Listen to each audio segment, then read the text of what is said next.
warahmatullahi wabarakatuh.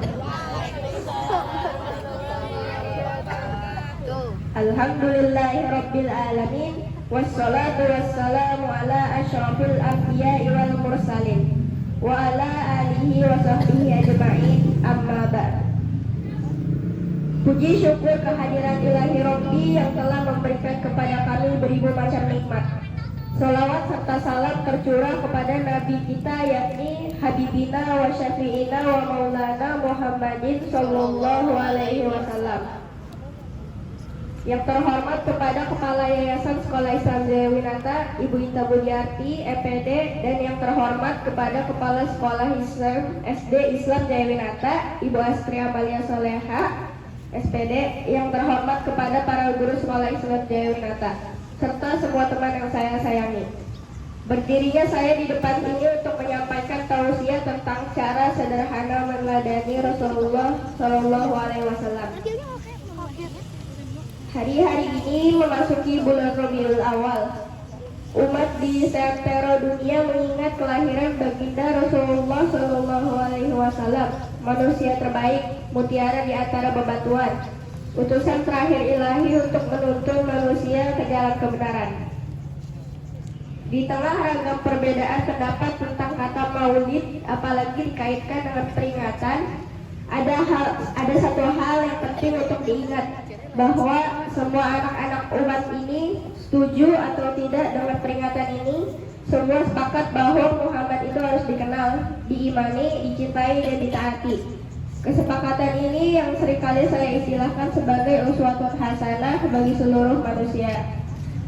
Poin yang ingin saya garis bawahi, bahwa jangan sampai perbedaan pendapat yang merupakan suatu hal yang alami, bahkan terkadang diperlukan, dapat menyebabkan umat ini terpecah belah dan merobek ikatan ukhuwahnya.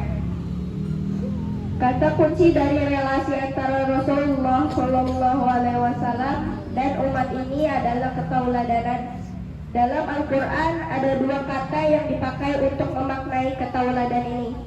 Yang pertama kata ittiba, atau dari kata ittiba iuni, yang berarti mengikut, dan yang kedua uswah atau uswatun hasanah, yang berarti ketauladanan itu sendiri. Dan karena di momen-momen seperti ini, hal yang terpenting yang kita perbaharui atau tajdid dan disegarkan atau refresh yang menjadi komitmen ketauladanan, yaitu menguatkan komitmen untuk mengikuti jalan atau contoh hidup yang beliau pernah jalani. Rasulullah adalah cermin terbaik bagi seluruh umat muslim. Tentu saja kita tidak akan pernah bisa menjadi seperti beliau. Hanya ada satu Muhammad dan beliau adalah Nabi junjungan umat manusia. Lalu bagaimana cara meniru pribadi Nabi Muhammad SAW? Ada dua cara sederhana yang bisa kita lakukan untuk meniru pribadi beliau. Dua hal ini menjadi ciri paling utama Nabi Muhammad dan bisa kita teladani serta praktikan dalam kehidupan sehari-hari. Pertama, mengutamakan akhlak. Nabi Muhammad diutus ke dunia ketika sedang terjadi kegelapan atau zaman jahiliyah, ketika kebobrokan akhlak merajalela, ketidakadilan begitu nyata hingga manusia lupa akan Tuhan. Dalam konteks Arab, tempat kelahiran Nabi waktu itu memang menjadi dekadensi moral atau jahiliyah yang luar biasa. Bayangkan saja, bayi perempuan dikubur hidup-hidup karena dianggap memalukan dan jadi beban keluarga semata. Kemudian kabilah yang saling merebut kuasa sampai pertumpahan darah jadi hal yang biasa, hingga berbagai penindasan yang dialami oleh halayak kecil dan lain-lain. Rasulullah hadir di tengah itu dengan membawa satu hal paling penting, yaitu akhlak. Innama du'itsu liutamima makarimal akhlak, kata Nabi. Sesungguhnya aku diutus untuk menyempurnakan akhlak yang soleh. Kedua, senantiasa belajar. Nabi adalah seorang pembelajar seumur hidup. Nabi Muhammad memang terakhir sebagai orang yang buta huruf, tapi itu tidak menghalanginya untuk senantiasa belajar. Ia bahkan belajar ke banyak orang, ke banyak tempat. Rasulullah pun bersabda, siapa yang meninggal dan ia sedang mencari ilmu untuk mengembangkan ajaran Islam, maka di antara dia dan Rasulullah satu tingkatan saja. saja di surga. Nah, akhlak dan pembelajar adalah dua hal yang melekat dalam diri Nabi dan bisa kita tiru. Orang-orang tidak akan melihat kita sebagai muslim yang baik jika kita senantiasa membenci, menghasut, serta berbuat kekejian.